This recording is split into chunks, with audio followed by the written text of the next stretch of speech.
Smart 24, driving business.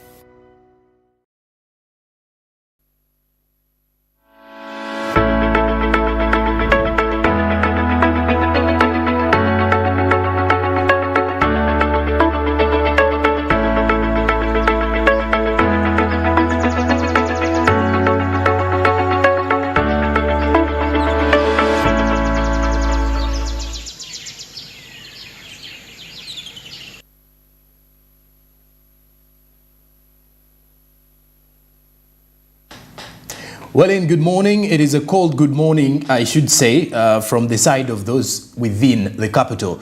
This is the Business Insight, and we are definitely diving into huge conversations rotating around Uganda's investment climate. And as a matter of fact, as we look deeper into the Investment Code Act, as we are trying to establish quite a number of details to do with Uganda's investment structure, for as much as we are creating a big platform to clearly see how much the investors in the country can still benefit and make good use of the nature rather of Uganda's investment. But speaking of investment though, you are reminded that you can as well become your own investor individually by kickstarting off your investment using the Zabu platform. *292# is the USSD code that you will definitely use to kickstart off your investment with Zabu, a platform that is powered by Altex East Africa. Now, with Zabu, remember, all you need to do is to register with your national identification number, and after registration, you will be able to kickstart off your investment in the next 24 hours with Zabu. Markets are open from 8:15 a.m. and closing time is 3:15 p.m. East African Standard Time. Zabu, my money, my future. Altex East Africa says do something new. Back to understanding Uganda's investment, but pretty much looking at the Investment Code Act. Joining us this morning to discuss this and more, we have the Executive Director of Siatini Uganda, Ms. Jen Nalunga. Good morning, ma'am. Many thanks for joining us. Thank you so much for having me, Joram, here. Okay. And good morning, our viewers. Exactly. As we speak of investment, I want us to get into the context of trying to understand what is the nature of Uganda's investment currently. When you look at Uganda's investment environment, how favorable is it for the investors? That's a really hard question. But for me, I think the environment is favorable. Because I see, when you look at, our statutes under the Uganda Investment Authority, yes, there are incentives which are given to investors, both domestic and foreign. For example, in the industrial parks, if you are in agro-processing, if you are in mining and value addition, there are a number of incentives and services which are given to investors, whether domestic or foreign, who invest there. So for me, I think that there are people who say there are lots of taxes, which is also true. Taxes, especially for people who are engaged in businesses. But when you discuss with UIA, they say if your books are okay, then you don't have a problem. Okay. Because taxes you pay on profits. You make a profit, you pay. Exactly. So there are challenges when it comes to our investments in Uganda here. When I start with the domestic investments, we are most often in services, businesses, in Echikubo, trading, You bring in goods, you sell, they are taxed, you have to pay for your rent the shop. There are so many challenges. Yes. The fuel, so there are challenges there.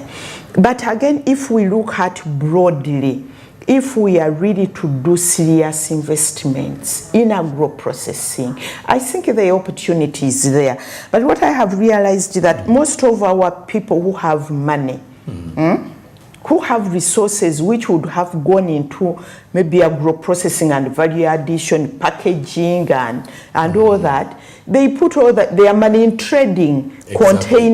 Containers, you know. Goods, they just focused on imports. Trade, imports, you know, trading. You know, so if we can, I don't know, maybe again appealing to you, Smart, because Smart means business. So maybe that's one area which you can be able to look at. Look at how our business people can be able to broaden their businesses beyond trading, yes.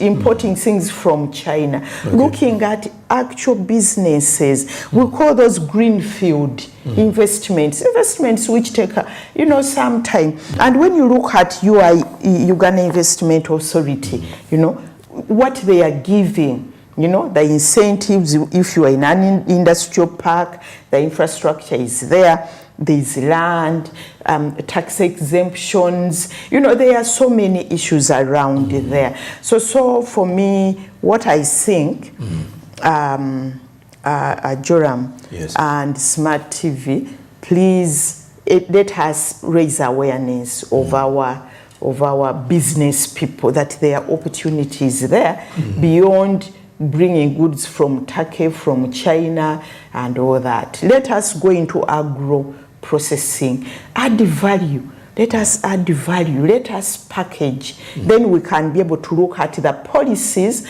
which can be able to help, to help our business people to be able to grow their businesses. Because, Joram, yes. if we do that, we also growing the economy, because, for example, now we are exporting raw pineapples, raw and avocados. When they return this way after being added value, and we buy. We are buying all these packaged. When you go to the supermarkets, all the packaged juice is from outside, and if it's made here, almost 90% of our juice are concentrates, which are bought from outside, and we mix and package. That can't grow the economy. We need an economy which has backward and forward linkages. Farmers produce their pineapples, we add value, people get jobs, we package, we eat it here, we buy it, and we export also. Looking at some of the provisions within the Investment Code Act here, you get to realize that the government ministries and departments and agencies, there are some that are actually highlighted. I want to look at some specifics. When you look at the URA, that is automatic, it has to be in. We have the URSB, we've got UNBS, we also have NEMA. When you look at some of these agencies, how can they be of good help to ensure that Ugandans can actually benefit from this, especially Ugandan local investors can benefit from investment or the investment structures set up in the country? For me, what I think is, first of all, the business person, let us be very specific, yes. Like you, Joram, you want to go in agro-processing. It's important you first look at the market. If I'm going to add value to pineapples and package them, what's the market like? Will I be able to get a fair market? Where will I sell my products? What's the competition already on the market? How will I do the branding? Because what I have realized here, people don't do feasibility studies, by the way. People, they are just told, Joram, hey, Moringa funa chiralu. You go into Moringa. You do, at the end of the day, there is no market. So you look at all that. You look at the policies around it. And that's why we need to change policies all the time. For example, if we are saying that there are investors who want to add value to our pineapples, what are we going to do? Let us look at how much are we taxing the concentrates which are coming in. Then we can be able to say, we have a leeway to increase taxes on the concentrates which are coming in, so that we can be able to give Joram's products the market, so that you reduce on the competition. You know, that's how policy also comes in.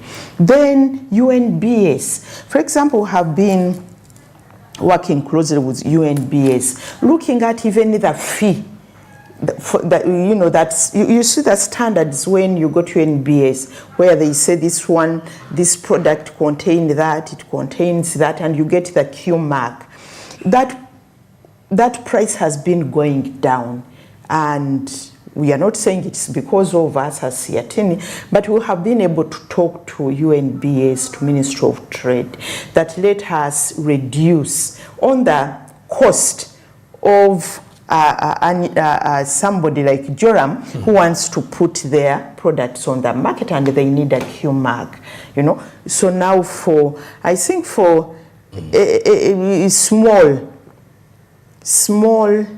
not medium, small. I think for small is small enterprise is around 500, and we're also saying that you can reduce further. So again, this is how you can be able to look at UNBS to be able to get the Q mark, and also to be able to know what are the standards. You know, what are those key standards which are applied, because UNBS has.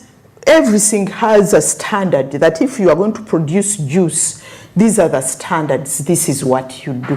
But most of our business people, maybe they don't have this information.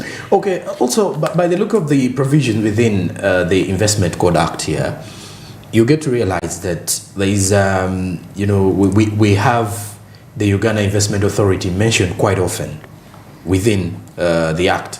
And of course, there is also functions and powers of the authority, what it's meant to do, its mandate, its objectives. One would wonder, does it give room for investment, or is it a law that is protecting or clearly giving guidelines to the UIA?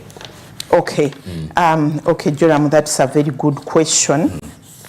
Because when you look at the Investment Code Act, yes, it ideally should be the act to help us attract investors, retain them, be able to ensure that they help the country to develop.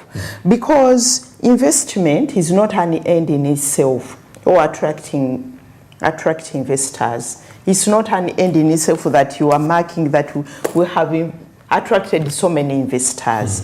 They are supposed to be a means to an end. Yes. They are supposed to help us, you know, to be able to achieve our goals and objectives as stated in our National Development Plan.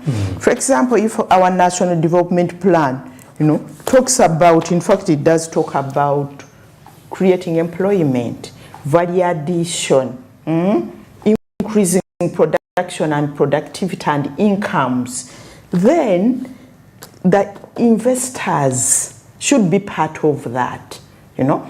So the Investment Code Act should be able to guide government to be able to achieve what we have put in the National Development Plan. And that's why for us, in fact, we have been meeting so many times. We have, as Siatini, we have been meeting government, and we have been meeting Parliament to review the investment code. Because the way it is today, and you are right what you have said, it's almost 90% of the Investment Code Act is talking about the establishment of Uganda Investment Authority, which is okay, because we need the Uganda Investment Authority to regulate, to oversee and all that. But when you look at the Investment Code Act, talks about the existence of UIA, the objects of the authority, the functions, the composition of the board, the committees, the finances, Then it talks about procedures for investment and maybe protection of investments.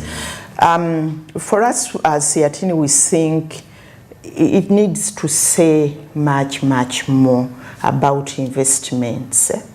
Where should investments go? What should be the rights and obligations of the investors and of the state, of the communities, of the environment, you know? So we are looking at ensuring a win-win situation, because investments is not charity. When an investor comes here, they are not doing you a favor.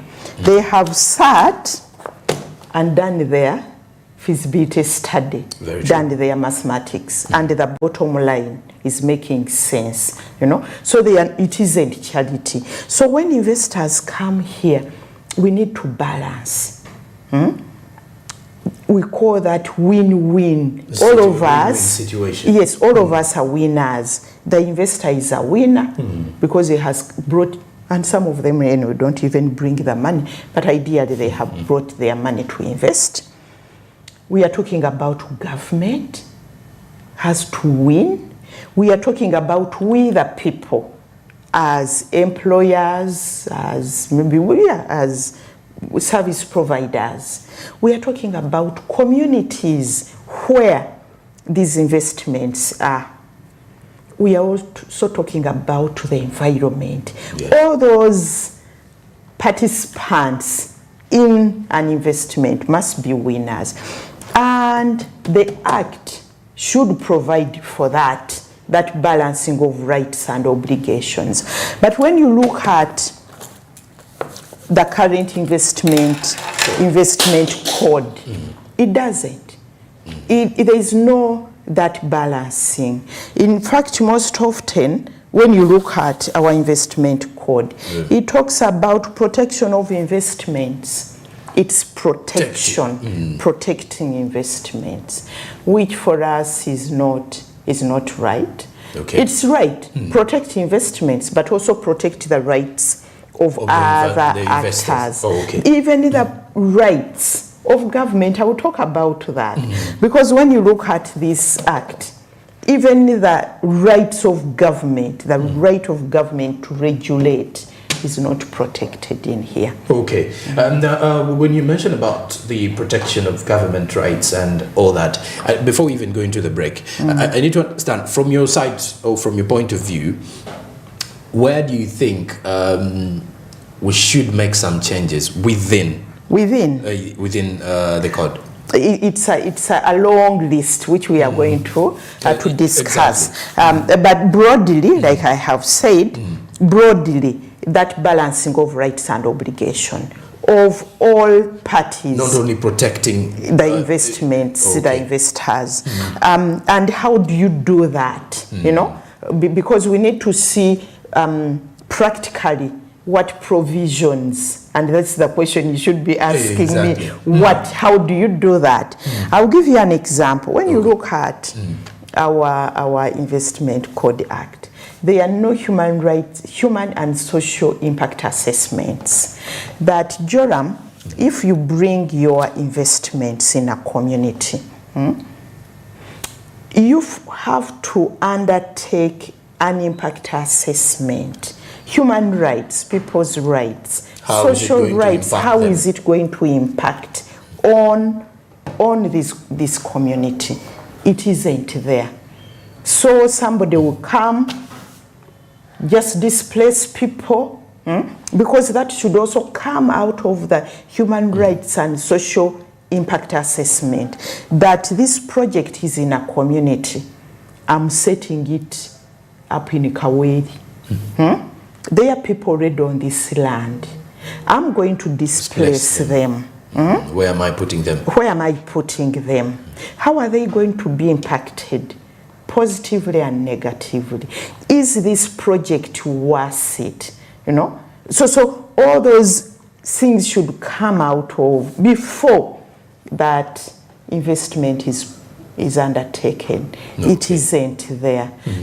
We know they do environmental impact assessments, but they are also really not up to standard. There is already a case going on in court. You can't say, for example, like now Bugoma forest, it has been cleared to plant sugarcane, but the environmental impact assessment was done. Surely, even if I'm not an environmentalist, you can see the impact there. It has on the environment. So it's also one thing to have it in the act, but also the way it's implemented. Because what I understand, that the environmental impact assessments are done by the investor. Really. So that means he's supposed to be protecting himself. Of course. Because he wants to put Yes, I would do what I want my investment here. I will say it will be okay. But there are things which are really, you don't need to go into a lot of science and a lot of English. We talk a lot of English, but there are things which are really clear. There is a forest. Obviously, it has climate issues related to it. And you are going to do sugar cane, and you are telling us the impact it's okay. It's okay for me to do. Fine, yes. But so the environment impact assessments are there, but the implementation has a problem, but the human rights and social impact assessment is not there. Okay. And when we do return after the break, our conversations will dive deeper into seeing how the Investment Code Act will definitely can actually be looked into again to clearly give room for investment to prosper in the country. We're not saying it is not prospering, by the way. Just a few things that need to clearly be implemented or focused on more this time around, if you come to think of it, and also in order to facilitate investment within the country and also grow our level of investments, not only within Uganda, but also across the entire continent. With the initiation, you get to realize that at least we want to have an increase in investment in the country and also an increase in our exports. But all that can be backed up by creating laws and policies that will support the same. You're still watching The Business Insight. When we do return, we still talk deeper into analyzing the Investment Code Act and how it is favoring or impacting on the lives of the business people in the country and how best we can turn our traders into viable investors. Good morning. Thank you. Can I have some?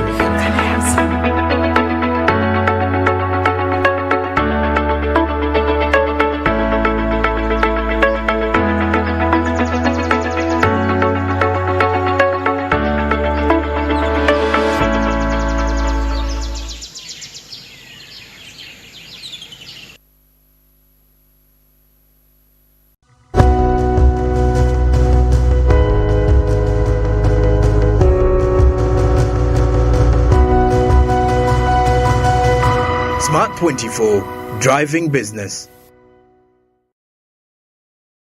Say goodbye to paperwork and travel costs. Now every MTN customer can register to invest in securities anytime and anywhere with Zabu in a few simple steps. Step 1.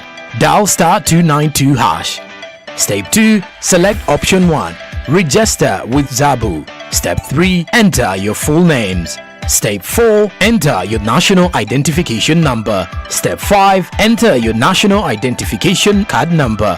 In 24 hours, you will receive an SMS confirming your registration. Congratulations, you are now ready to invest.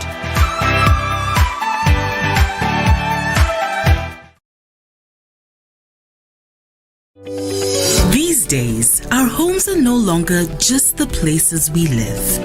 It's where we attend meetings, go to class, keep each other safe, and entertain ourselves. To do this smoothly, you need a reliable internet connection. Buy the MTN WakaNet router, which connects up to 32 devices and gets a free 40 GB data bundle at only 149,000 shillings. Or buy the MTN WakaNet MiFi at only 75,000 shillings and enjoy a free 15 GB bundle to stream, study, work, and play on the go.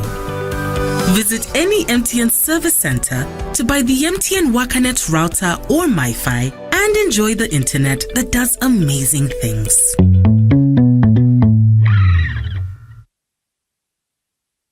Waliwo abagamba nti okuyiiya emizannyo si muzannyo, olina okwewaayo n'okukkiririza ennyo mu ky'oyiiya. Olina okubaayo n'omuntu akuyambako. Naye olowooza omuntu ng'ekyo kimuli mu musaayi, ebyo bimulya. Anti aba yazaalibwa kukola ekyo. Tega Pearl Magic Prime ne Pearl Magic Loco. Sigala ng'oyungiddwako olabe engero zaffe ennyuvu nga bikoleddwa mu ngeri eyaffe ey'ekinnansi.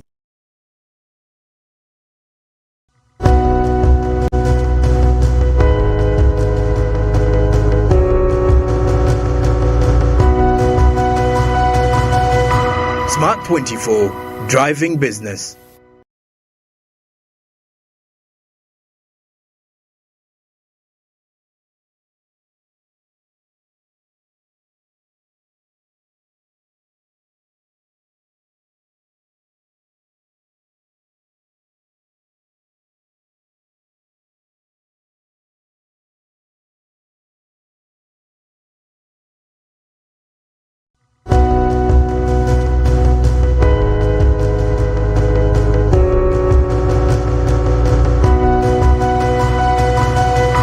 Smart 24, driving business.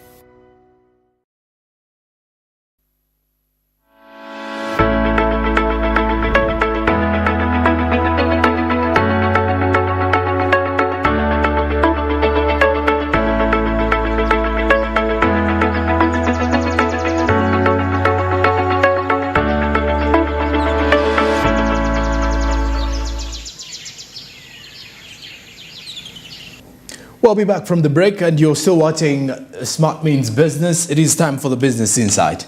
Our focus again is pretty much looking deeper into highlighting quite a number of details. And this time round, focusing on investment. But as we continue to focus on investment, by the way, I continue to remind you that you can also become your own investor. Use the USSD code *292# to kickstart off your investment today with the Zabu platform. Remember, with Zabu, you are definitely given the chances and the opportunities to invest if you're done registering. That is with your national identification number. Remember, with Zabu, the idea is to kickstart your investment, grow your investment, and then invest in government bonds and, of course, various securities as well. And Zabu says, my money, my future. And Altex East Africa says you can do something new. Now, which something new can you choose to do today is to invest in government bonds. Markets are open from 8:15 a.m. and closing time at 3:15 p.m. East African Standard Time. Okay, now our focus turns to more discussions rotating around how we can ideally shape the entire investment within the country and also trying to bridge a gap where our local investors can work with the Kenyans, Tanzanians, and across the region. And of course, Ms. Jen, when you look at working together with the region, ideally this is more like the free market that the East African community provides. But when you look at situations that are happening, pretty much there are lots of barriers, I should say, that are hindering these developments of cross-border trade and everything. How can we, find a way that, do we have any provisions within the code that protects, or not even protecting, or that gives us, that chance of exploring the various markets within the region, or it's something that we need to look up to? Okay, it's true what you are saying. There are many NTBs, non-tariff barriers, when it comes to trade, and I think also maybe challenges when it comes to investments. But I see many cross-border investments. I see a number of our brothers and sisters across the region investing here. But also the East African community had sat and agreed to come up with an East African model investment treaty. And I think it's there. But you know, the challenge with a region is that we have so many documents which are there. But I know as Yatini we participated in its development. And I think it's really important that we look at it because it's important that we market our region as a one investment destination because investors out there also need bigger market resources and they can be able to come up with a regional value chains. So it's really important that we look at that. It's there, the East African Model Investment Treaty, looking at how we can be able to organize our investment as a region. And it's also important that we reduce on the competition. We call it the race to the bottom, you know, because if each of us, each country, we are giving different incentives, we can end up competing against each other. If you are giving maybe 10 years tax holiday, somebody can give 20 years, 25 years, and it has happened. And at the end of the day, the winner is the investor. So it's important really that we look at more broader investment policies and laws to market the region as a one investment destination.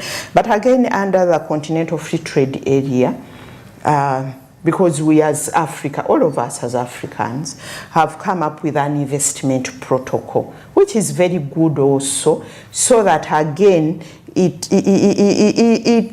helps the entire continent not to compete against each other, you know. And that investment protocol, the Africa and under the CFTA also has a number of provisions which are good for us as Uganda. For example, provisions around labor, protecting labor rights, which we don't have in our investment code. Okay, and let's look at some other issues here to do with the obligations. Something to do with the obligations still in the Investment Code Act, if you come to think of it. Of course, we have some obligations of what investors ought to do. That is after being given, let's say, the license to operate and everything. There are some, though they are minimal, I should say, for now, but they are quite highlighted in the particular act as well. Do you think we need more of those, or we need to try to work on the ones that we have so far? Okay, what you are saying is true, and it goes back to the issue which we raised earlier, the issue of balancing rights and obligation. In any relationship, whether personal, whether business, there are rights and obligations. Because even you as an employee here, Joram, you have rights, but you also have obligations, you know. So, and they are spelled out, maybe in your contract, maybe in, you know, they are spelled out. So when you look at our investment code, like I said earlier, the rights and obligations not balanced. They are skewed in, the rights are skewed in favor of the investors. Let me give you an example. When you look at the investment code, the investors, they have obligation to keep books of accounts for, you know, so many years, isn't it? Yes. But when it comes to the people, the communities, the workers. They are standard articles in an investment treaty by other countries, by the way. For example, you go to countries like South Africa, like India, you look at their investment code. There is what they call performance requirements, which are put on the investor. Because you see, when we talk about investors, that we are attracting investors to give us jobs, isn't it? To give us skills, technology transfer, and all that. In our investment code, it's not there. Okay. The article called performance requirement is not there. So a performance requirement obliges an investor to provide decent jobs. Decent, not just a job, decent jobs. To Ugandans or to employees, their employees, to be able to transfer technology, you know, to be able to skill, you know, to be able to skill their employees. So all these are put in the performance requirement. What I know, when you look at our laws, the investment code, but also the tax laws, for a company to have to access incentives, you have to export so much, you have to employ so much, but those are in our income laws. And what we are proposing, let us make our investment code more stronger, because this is binding on the investor. And you can be able to take an investor to court that, you know, this is our law. If you invest here, you are supposed to provide decent jobs. Let me give you an example of South Africa. You know, South Africa, after getting independence, after apartheid, they put a policy in place called the Black Empowerment Program.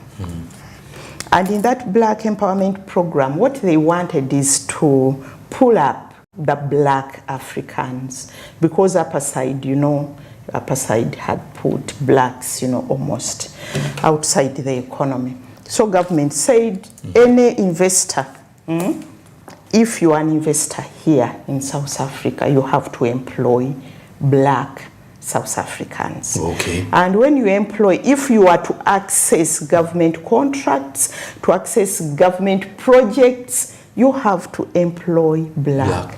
And you have to show us. Don't tell us the blacks are in the kitchen, they're in the compound. No. You have to show us from the offices, from the top yes, hierarchy. The hierarchy. So if you want a contract, you want to build a dam, okay, bring your structure. Okay. And we see Joram, black, African. So they had that policy, but they hadn't put it in their investment law. So it was just a policy that was discussed in Parliament. So now this Italian company doesn't, they put in, they want a contract, they don't get it. They go to court, South African court. They say, where? I came into this country. This is your law. This is the law. This is the law. I don't know that policy. This is the law. They didn't tell me to employ black people. And so you get to realize he had a point, by the way. They had a point. So in 2012, South Africa overhauled their investment laws. Now they have it there in the law.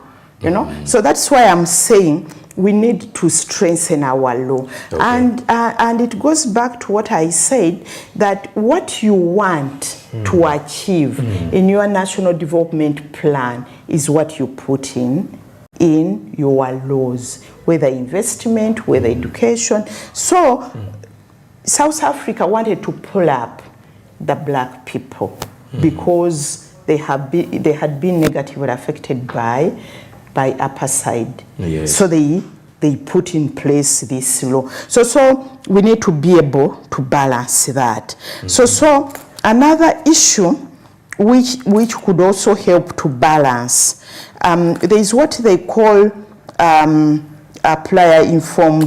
free prior and informed consent.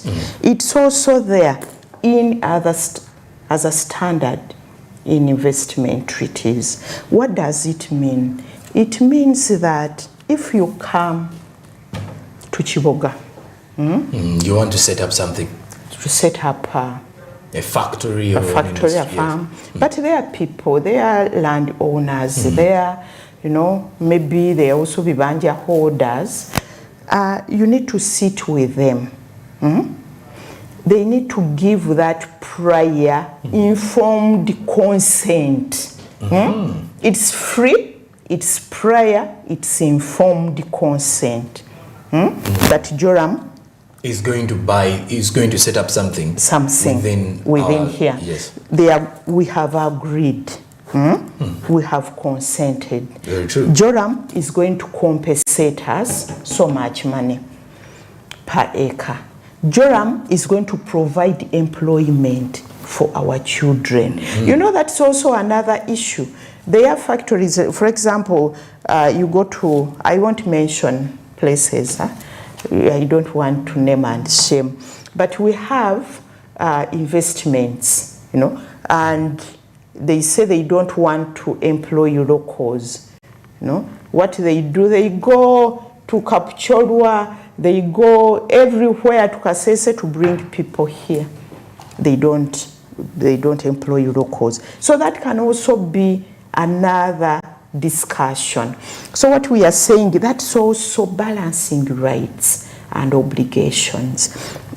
An investor, you sit, let the people know what you intend to do, how you are going to behave, such things. We have seen investors who come in, zone off the entire area, even the water sources are zoned inside. People have no water sources, people have been displaced, So that's also would be an article within our code to be able to balance rights.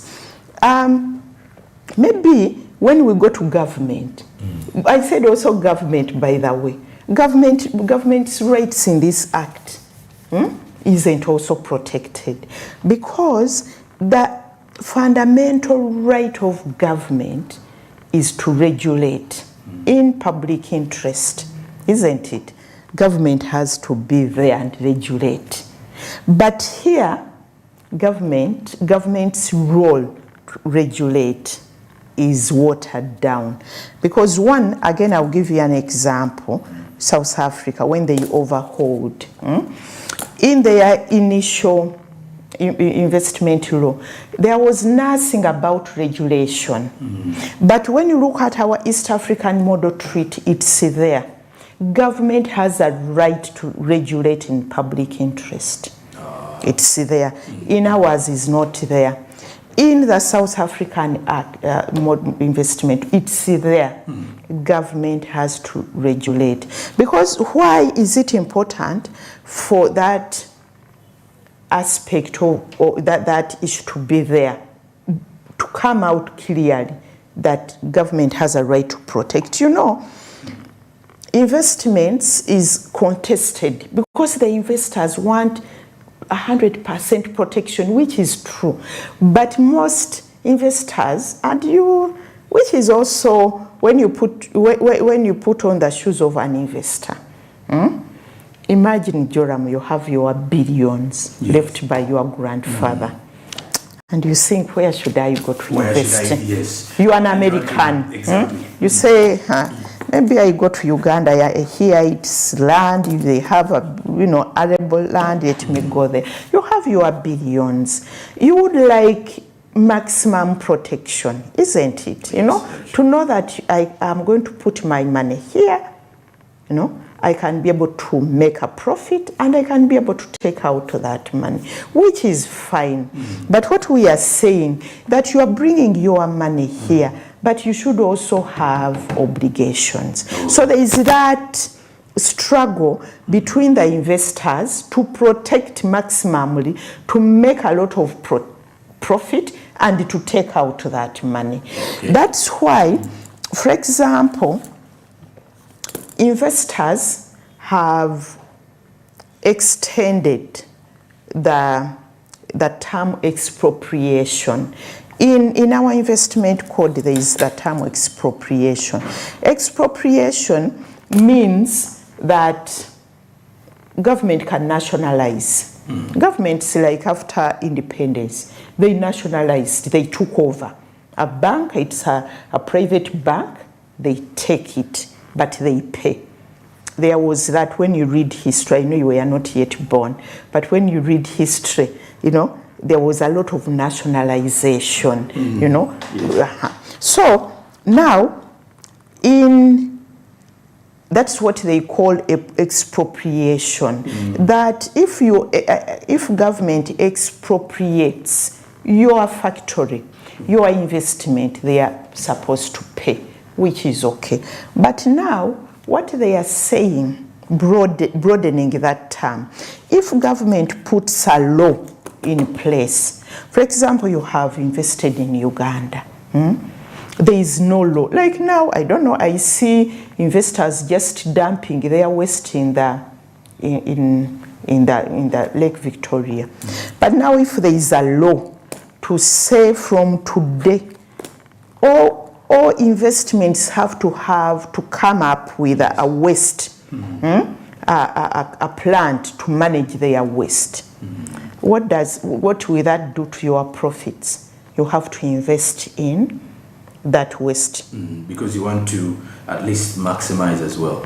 Yeah, but it's the law. It's the law. And you are reducing on your profits because you have been powering the waste in the river or in the lake. But now they are telling you, build a plant to process your waste. You are reducing on your investment. That law. So investors now are saying, if you put a law in place, which wasn't there when I was setting up my investment, you pay me. Okay. So pay. You want me not to dump my waste in the Lake Victoria, you pay me. So that again reduces the role of the state to regulate. And we go back to what we are saying. Those are just examples of how we balance the rights and obligations of all actors in the investment code. All right, now, Ms. Jen Nalunga, as we are summing up with our conversation, what would be your takeaway points as we are summing up? My takeaway points is that we need investors. It's a fact. Investments are core to any economic development, and we need to attract investors.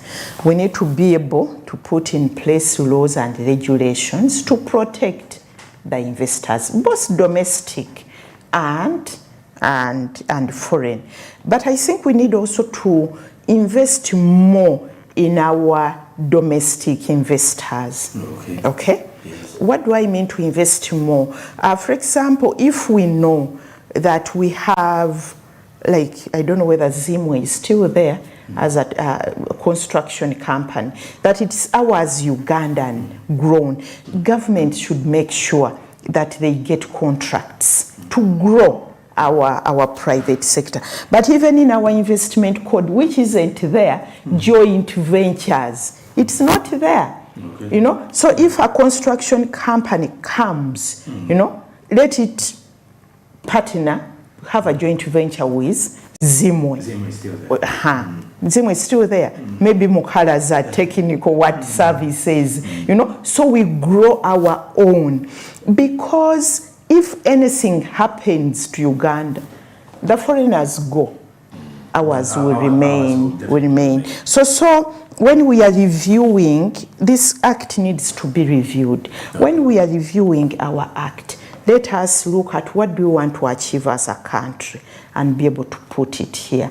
Let us grow our businesses. Let us grow our own investors. And there are so many ways of doing that, by the way. All right. Many thanks for joining us this morning for this insightful conversation. Thank you so much, Joram. Of course, That is it from us this morning. I've been having Ms. Jen Nalunga, who is the Executive Director at Siatini, Uganda. Our discussion was pretty much looking at the Investment Code Act and trying to see whether we need some changes in order to benefit the Ugandans, because these laws or policies are actually made for Ugandans to benefit. For all of you that have actually been following the conversation, many thanks as well. And you are reminded to download the Smart Digital app that is on iOS and Google Play Store. Remember, with that, you can easily stream Smart 24 television anywhere, anytime, and also stream Smart FM as well as NBS Cordero. And you can definitely get information, news, and entertainment from the radio perspective. For business, 24/7 is Smart 24. The website is www.smart24.tv/news. And as we're signing up, you are also reminded to kickstart your investment with the Zabo platform. Star 292 hash is the USSD code that you need to use to kickstart off your investment. Your registration should be done with your national identification number. Please note that these markets are open from 8:15 a.m. to 3:15 p.m. East African Standard Time. That is from Monday to Friday. And then they are fully closed during the weekends and on public holidays. Zabo, my money, my future. Altex East Africa, do something new. We wish you all the best for the day and a good morning. Thank you so much.